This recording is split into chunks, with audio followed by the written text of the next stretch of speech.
माता की भारत माता की वीर क्षत्रिय बाथीजी महाराज की फीचवाड़ा गामे खूब मोटी संख्या में उपस्थित गामना अने आजूबाजूना गामथी पधारेला सौ वडीलो भाईओ बहनों अने युवान मित्रों, युवराजसिंहजीए घणी वातो करी छे। આપણે શાના માટે અહીંયા ઉપસ્થિત છીએ એ માટે પણ વિસ્તારથી એમણે વાત કરી છે।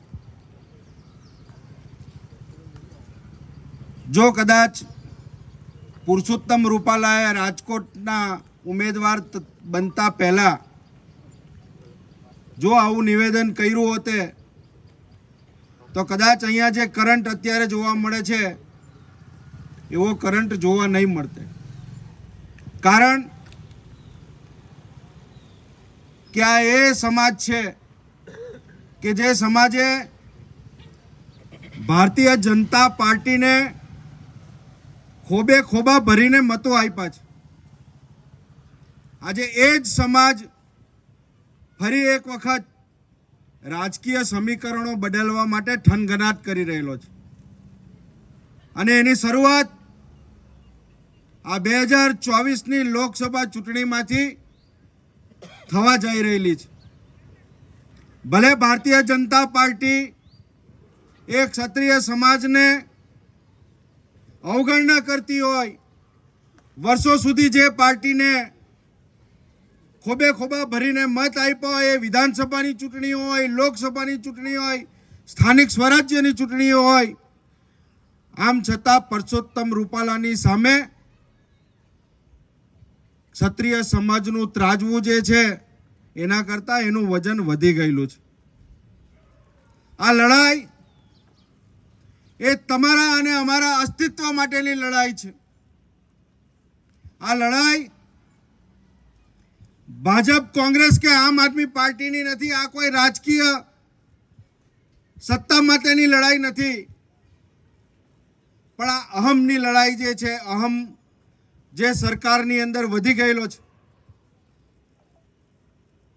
આ લડાઈ લડવા માટે અનેક વર્ષો ઘણા એવા નવયુવાનો છે કે જેણે ભોગ આપ્યો છે। આમ છતાં પણ સમાજ જે ચશ્માની નજરે નરેન્દ્ર મોદી અને ભારતીય જનતા પાર્ટીને જોતો હતો એ આજે છેતરાયા છે એવું મહેસૂસ કરી રહેલો છે।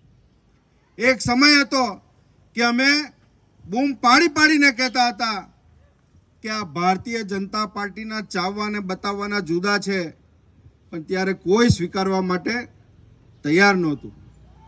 આજે સ્થિતિ એવી આવીને ઊભી છે કે આમ લડાઈ માત્ર ક્ષત્રિય સમાજની લડાઈ નથી। નેતૃત્વ ક્ષત્રિય સમાજે ભલે લીધું છે આ લડાઈનું, પણ પુરુષોત્તમ રૂપાલાએ જે વાણીવિલાસ કરેલો છે એ વાણીવિલાસથી માત્ર ક્ષત્રિય સમાજની જ બહેનોનું નહીં પણ તમામ વર્ગના, તમામ સમાજની બહેનોનું અપમાન કરેલું છે। સમગ્ર ભારત વર્ષની બહેનોનું અપમાન કરેલું છે, મા દીકરીઓનું અપમાન કરેલું છે। પરસોત્તમભાઈએ એમ કીધું કે રાજા રજવાડાઓ એના શાસનની અંદર અંગ્રેજોની સાથે નમી ગયેલા અને રોટી બેટીનો વ્યવહાર કર્યો। ત્યારે હું તમને કહેવા માંગુ છું કે એક તરફ જ્યારે અંગ્રેજોનું શાસન હતું ત્યાં બ્રિટિશ ભારત અને બીજું ભારત એવું હતું કે જેમાં રજવાડાઓનું શાસન હતું અને એ રજવાડાઓની અંદર માત્ર ક્ષત્રિય સમાજના રાજાઓ નહોતા, એ ભીલ સમાજના રાજાઓ પણ હતા, મુસ્લિમ રાજાઓ પણ હતા, જાટ સમાજના રાજાઓ પણ હતા। અનેક સમાજના શાસકો આ રાજાશાહીની અંદર બ્રાહ્મણ સમાજના રાજાઓ પણ હતા। રાજા હરિસિંહ કાશ્મીરના એ પંડિત હતા, બ્રાહ્મણ સમાજના રાજા હતા। ત્યારે આ સમગ્ર દેશની મહિલાઓનું અપમાન છે। આજે આ આંદોલન માત્ર ક્ષત્રિય સમાજ પૂરતું સીમિત ન રહે, આ આંદોલનની અંદર સમગ્ર લોકો જોડાય। ભલે નેતૃત્વ ક્ષત્રિય સમાજે લીધું છે, અને એ તો ક્ષત્રિય સમાજની ગઢ થૂટીમાંથી છે કે જ્યારે જ્યારે પણ આસુરી શક્તિ માઝા મૂકે એ રાજા રામનો આપણે દાખલો લઈએ અને રાજા રામ પણ ક્ષત્રિય હતા. આજે જે રામના નામે મતો મેળવી અને ભારતીય જનતા પાર્ટી સમગ્ર દેશની અંદર શાસન ધૂળા સંભાળી રહેલી છે, ત્યારે એ જ ક્ષત્રિય સમાજની ઉપર આજે આફત આવીને ઊભી છે. ત્યારે એ રાજા રામને પણ છેતરવા માટે નીકળેલા છે એવા લોકોને આપણે ઓળખવાની જરૂર છે.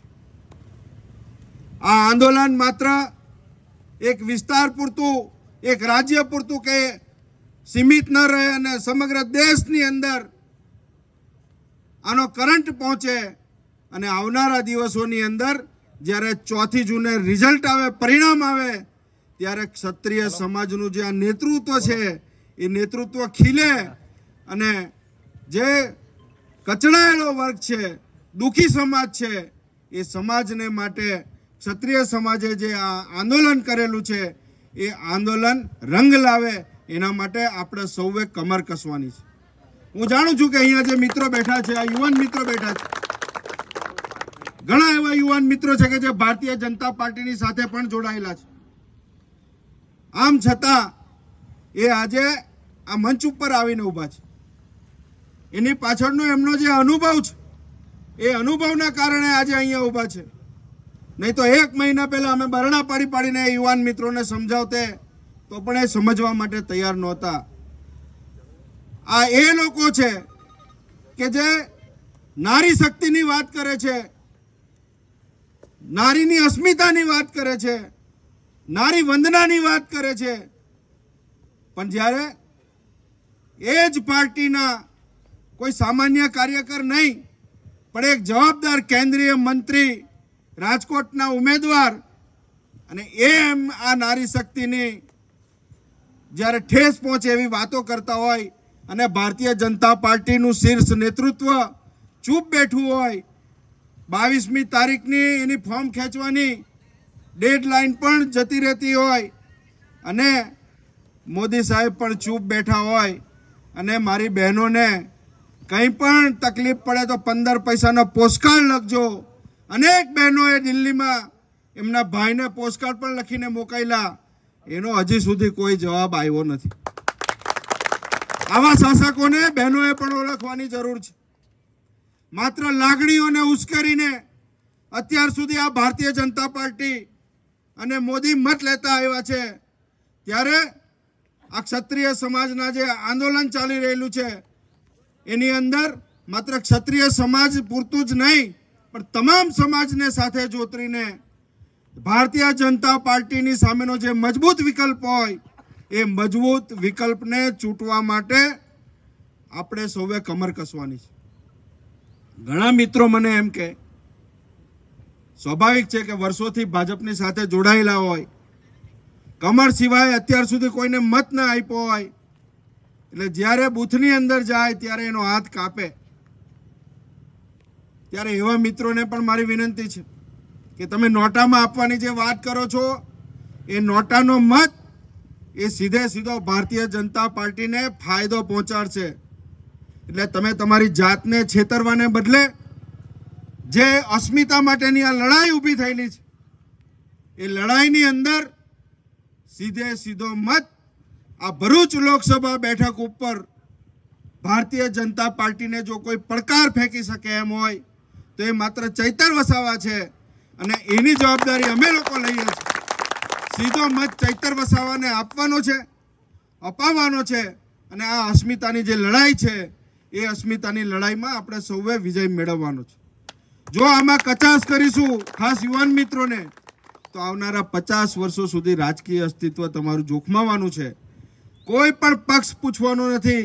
આ વાત તમે તમારા મગજમાં ઉતારી લેજો. અને જ્યારે સંકટ આવ્યું છે અને ક્ષત્રિય સમાજ જ્યારે મેદાનમાં ઉતર્યો છે ત્યારે પરિણામ લઈને આવ્યો છે અને મને પૂરેપૂરો વિશ્વાસ છે કે આ ચૂંટણીની અંદર પણ આ અસ્મિતાની લડાઈની અંદર વિજય આપણો થવાનો છે. વિશેષ વાત કરવી નથી પણ હિંમતસિંહજી જોડે હું વાત કરતો હતો. આ વિસ્તાર એવો છે કે ખેતી ઉપર નિર્ભર છે. આ વિસ્તારની અંદર નર્મદા નદી નો આખો કિનારો આવેલો છે. કેળ, શેરડી, કપાસની ખેતી થાય છે. અને 19મી સપ્ટેમ્બર યાદ કરાવવી પડે તમને બધાને કે 19મી સપ્ટેમ્બરે આ એ જ સરકાર છે કે જેણે પોતાના વડાપ્રધાનની જન્મદિન ઉજવવા માટે અહીંયા જે તાઇફો કરેલો, મુખ્યમંત્રી શ્રી નર્મદા ડેમ ઉપર આવેલા અને નર્મદા ડેમ ઉપરથી પાણીના વધામણા કરતા હતા. ત્યારે મુખ્યમંત્રીને પણ ખબર નહોતી કે આ ઝઘડિયા તાલુકાનો, રાજપીપળાનો, નાંદોદનો, અંકલેશ્વરનો આખો કિનારાનો જે વિસ્તાર છે એ વિસ્તાર ડૂબવાનો છે. પણ જાણે કે જશ્ન મનાવતા હોય એમ એ વખતે એમણે પાણીના વધામણા કર્યા અને આ આખો વિસ્તાર જે છે એ વિસ્તાર, આ નર્મદાના કાંઠાનો વિસ્તાર, ખેડૂતોની ખેતી નષ્ટ કરી દીધી. ગરીબ આદિવાસીઓના ઘર વખરીનો સામાન રેલમાં તણાઈ ગયો. અને ત્યારે તમને બધાને જો ખબર હોય હિંમતસિંહજી, તો ભરૂચની અંદર બીજે જ દિવસે આમરણાંત ઉપવાસ ઉપર સંદીપ માંગરોલા બેઠેલા હતા. અને એ દિવસે પ્રશાસનનું એટલું ભારે જોર હતું અને એમ છતાં પણ સરકારને ફરજ પડી, ઉઠાડવા માટેનો ભયંકર પ્રયત્ન કરવામાં આવ્યો, તમામ પ્રકારના હાથકંડા અપનાવવામાં આવ્યા, તો પણ નહીમાં વગર આપણે એ લડાઈ ચાલુ રાખી અને રાત્રે 10 વાગે સરકારને ફરજ પડી અને અપૂરતું બજેટ, આપણને પૂરતું બજેટ નથી મળ્યું, જે સહાય પૂરતી મળવી જોઈએ એ નથી મળી. આમ છતાં જે મળી અને 2 હેક્ટરની અંદર જે 50,000 રૂપિયા સુધી આ વિસ્તારના ખેડૂતોને રાહત મળી છે, ઘર વખરીનો સામાન માટે થોડી ઘણી રાહત મળી છે, આ એ લડાઈનું પરિણામ હતું. ત્યારે એ દિવસો પણ આપણે ભૂલવા નહીં જોઈએ. અને જે મિત્રો ભારતીય જનતા પાર્ટીનો આજે પણ ઝંડો લઈને ફરતા હોય એને 17 સપ્ટેમ્બર ખાસ યાદ દેવડાવજો. આ વિસ્તાર કરજણ અને નર્મદાના કમાન્ડનો વિસ્તાર છે. આજે કરજણ સિંચાઈની શું સ્થિતિ છે? 52,000 હેક્ટરનો એનો કમાન્ડ વિસ્તાર. આ આખો ઝઘડિયા તાલુકો કરજણનો કમાન્ડ વિસ્તાર છે, પણ 500 એકર પણ આ વિસ્તારમાં આજે પિયત નથી. એના રિઝર્વિયરની અંદર ખૂબ વિશાળ પાણીનો જથ્થો ભરેલો છે. આમ છતાં આ અણઘડ સરકારની જે નીતિ છે, અણાવડ છે, એના કારણે આ ઝઘડિયા તાલુકાને આજે પણ સિંચાઈનું પાણી મળી શકતું નથી. લાખો રૂપિયાની ગ્રાન્ટો કેનાલના મરામતના નામે આજે પણ ઉધારાય છે, પણ એ સીધા પૈસા ગાંધીનગરમાં કમલમમાં જાય છે અને આજે આ વિસ્તારનો ખેડૂત પાણી વગર તરવડે છે. આ સ્થિતિ આ વિસ્તારની છે. ત્યારે અનેક સમસ્યા છે, અનેક પ્રશ્નો છે. આદિવાસી સમાજના લોકોના જે પ્રશ્નો છે, આજે ગરીબ આદિવાસીના નવયુવાનને દાખલો લેવા જવાનું થાય તો એ દાખલો લેતા એને નવ નેજા પડે. કારણ કે આ એ જ સરકાર છે કે જેણે બનાવટી આદિવાસીઓના સર્ટિફિકેટો ઇસ્યુ કરી દીધા અને એને કારણે સાચો જે આદિવાસી છે એ સાચા આદિવાસીને જ્યારે નોકરી માટે કે એને ઉચ્ચ અભ્યાસ માટે યુનિવર્સિટીમાં એડમિશન લેવાનું થાય, શિષ્યવૃત્તિ લેવાની થાય, ત્યારે દાખલાની જરૂર પડે અને એ દાખલો લેવા માટે એ 2-3 મહિના તડવડે તો પણ એને એ દાખલો મળતો નથી. આ ભારતીય જનતા પાર્ટીના પાપે આપણે સહન કરવું પડે છે.